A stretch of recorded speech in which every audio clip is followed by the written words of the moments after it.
এদেশে কামারের ছেলে প্রধানমন্ত্রী হবে, কুমারের ছেলে প্রধানমন্ত্রী হবে। এদেশে যোগ্যতার ভিত্তিতে এদেশে নেতৃত্ব উঠে আসবে। আসসালামু আলাইকুম বন্ধুরা, আশা করি আপনারা সকলেই ভালো আছেন।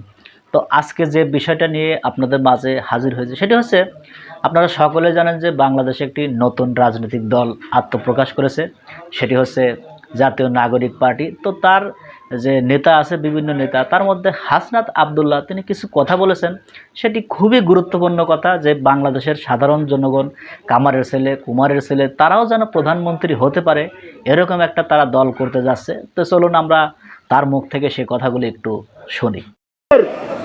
আওয়ামী জাহিলিয়াতের শাসনের পরে আজকে আমরা মুক্ত বাংলাদেশে সেই সংসদ ভবনকে আমরা ফ্যাসিবাদ মুক্ত করেছি, সেই সংসদ ভবনের সামনে আমরা গণতান্ত্রিক প্রক্রিয়ায় সেই সংসদ ভবনে যাওয়ার জন্য আজকে আমরা মানিক মিয়া এভিনিউতে এসে দাঁড়িয়েছি। এই গণভবনে কে যাবে সেটি নির্ধারিত হবে বাংলাদেশ থেকে, ভারত থেকে সেটি নির্ধারিত হবে না।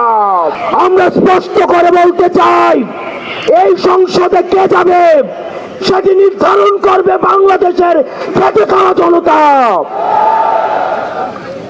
এই সংসদের মসনদে কে বসবে সেটি নির্ধারণ করবে এই ভূখণ্ডের মধ্যে যারা রয়েছে, সেই ভূখণ্ডের মানুষ।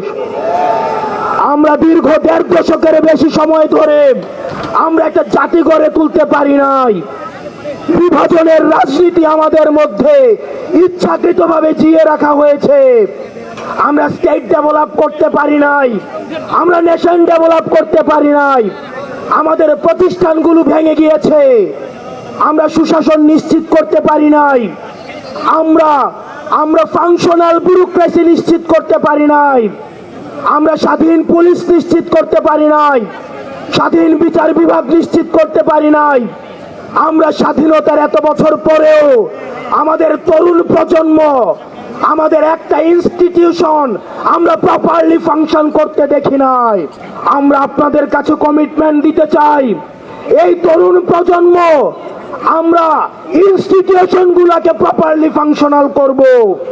আমরা আপনাদেরকে কমিটমেন্ট দিতে চাই, এই বিভাজনের রাজনীতির ঊর্ধ্বে উঠে আমরা একতার রাজনীতি বাংলাদেশে চালু করব।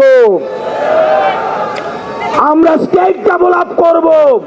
আমরা এই ভূখণ্ডের অধিকার আমরা আদায় করতে পারি নাই। আমাদেরকে মাথায় রাখতে হবে, বিদেশের সাথে আমাদের বন্ধুত্বপূর্ণ সম্পর্ক থাকবে, কিন্তু কোনো প্রেসক্রিপশনের সম্পর্ক থাকবে না।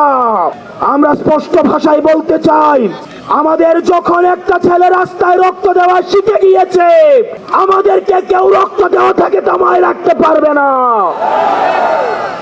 সুতরাং আমরা স্পষ্ট ভাষায় বলতে চাই, আমাদের প্রবীণ রাজনীতিবিদ যারা রয়েছে তাদের অভিজ্ঞতা এবং তরুণদের তেজদীপ্ত এবং অকুত ভয় যে নেচার রয়েছে, সেটার মিথস্ক্রিয়ায় আমরা পরবর্তী বাংলাদেশ বিনির্মাণ করব।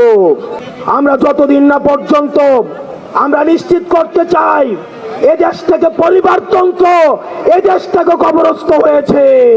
এদেশে কামারের ছেলে প্রধানমন্ত্রী হবে, কুমারের ছেলে প্রধানমন্ত্রী হবে।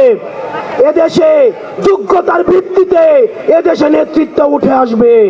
আমরা স্পষ্ট করতে চাই, আমরা একটা সুন্দর বাংলাদেশ গড়তে চাই, যে বাংলাদেশে আমাদের মধ্যে কোনো ধরনের ভেদাভেদ থাকবে না, আমাদের রাজনৈতিক পরমত সহিষ্ণুতা থাকবে, মত প্রকাশের স্বাধীনতা থাকবে, আমাদের দ্বিমত প্রকাশের স্বাধীনতা থাকবে। আমরা একটা সমৃদ্ধ বাংলাদেশ গঠন করার জন্য আমরা আপনাদের কাছে কমিটমেন্ট দিই। তো বন্ধুরা, আমরা স্ক্রিনে সে কথাগুলো শুনলাম। তিনি বলছে যে সাধারণ ফ্যামিলির যে লোকজন আছে তারাও যেন প্রধানমন্ত্রী হতে পারে, এরকম একটা দল তাদের। আমরাও চাই যে বাংলাদেশে যারা গরিব আছে, কৃষক আছে এবং তাদের যোগ্যতা থাকলে তারা উপর লেভেলে চলে যাবে, এটাই স্বাভাবিক। তো এটা ভালো লেগেছে, খুবই একটা সুন্দর কথা বলেছে। তো এই বিষয়টা নিয়ে আপনাদের যদি কোনো মতামত থাকে অবশ্যই কমেন্ট বক্সে জানিয়ে যাবেন। তো বন্ধুরা, ভালো থাকবেন, সুস্থ থাকবেন, দেখা হয় পরবর্তী কোনো ভিডিও নিয়ে। সে পর্যন্ত ভালো থাকুন, আল্লাহ হাফেজ।